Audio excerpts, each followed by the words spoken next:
Okay, this is an introduction to cardboard and the tools needed to work with cardboard. A variety of cutting tools and a variety of adhesives.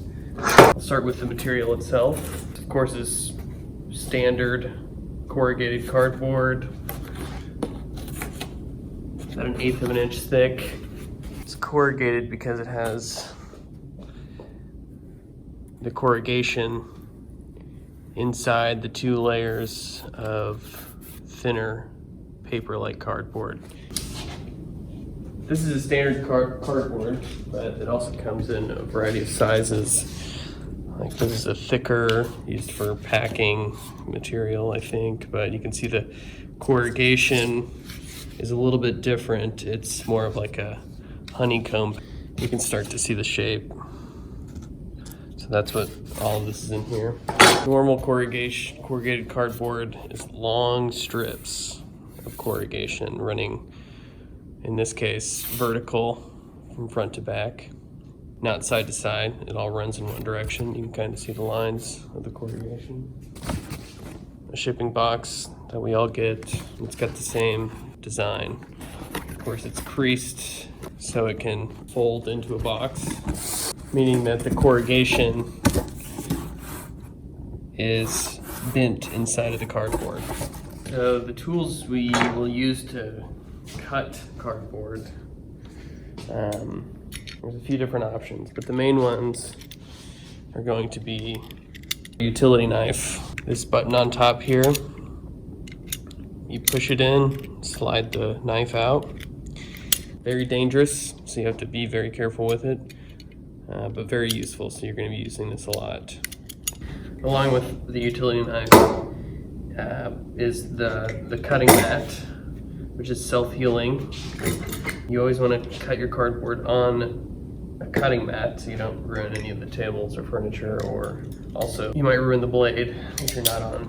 Other tools to think about are scissors, of course. All these are available in the shop. You're in the online section, you should have at least the tools that I listed on the syllabus. A couple types of scissors. These are kitchen type shears. They do a good job of cutting the cardboard,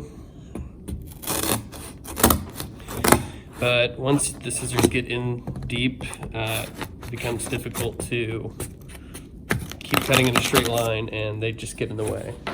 This is another type of scissor. They're useful because they keep your hand out of the way and the scissors, so you can continue to cut all the way through the material, even though it's still difficult because the scissors have a thickness. These are called tin snips or aviation scissors. They're used to cut tin, metal usually, but they're really good because it cuts the material very easily. Once again, it's kind of clunky and gets in the way once you're in there. That's why if you're wanting to cut straight lines, you need an exactly straight line. And this is called the T-square. It allows you to line up a straight edge of your material. You have an exact 90-degree angle. And of course you have a straight line. So I'm gonna butt the T part up to the material and watching my fingers.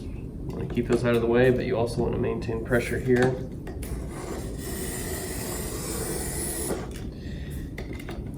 And with cardboard being corrugated in multiple layers, you probably need to take a couple passes at it. So, as you can see, it's a nice, straight, clean line.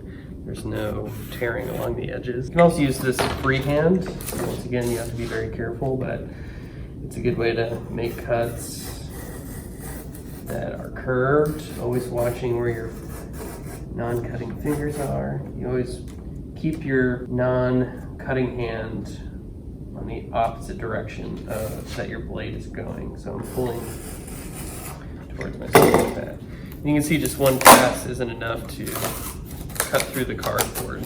Seeing what the corrugation looks like inside.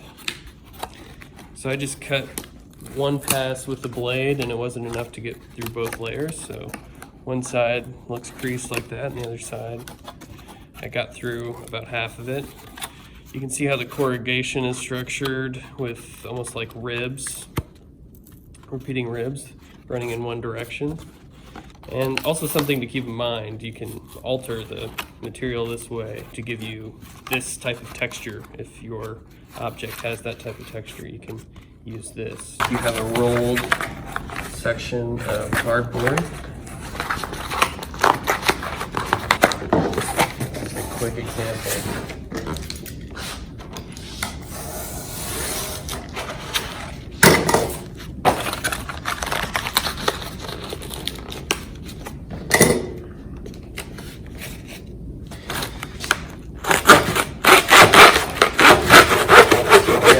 Something with structure to it. You gotta get through that. That's maybe your only option there.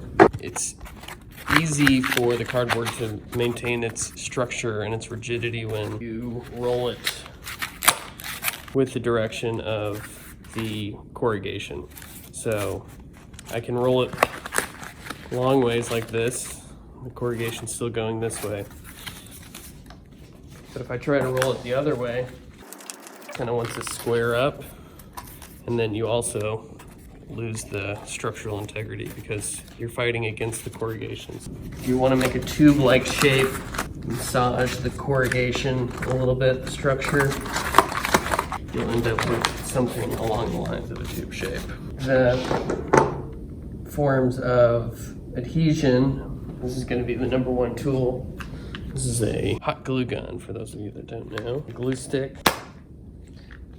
Usually comes with the glue gun. The glue guns are provided in the shop with the right width or thickness of glue stick to match your glue gun. You stick it in the end. It's electric with an on and off switch right here, and it of course has to be plugged in. Hot glue gets very hot that are not as strong as the hot glue are your glue stick and your clear glue. Then in the shop we have wood glue, which is a little bit stronger than your glue stick and your clear Elmer's glue.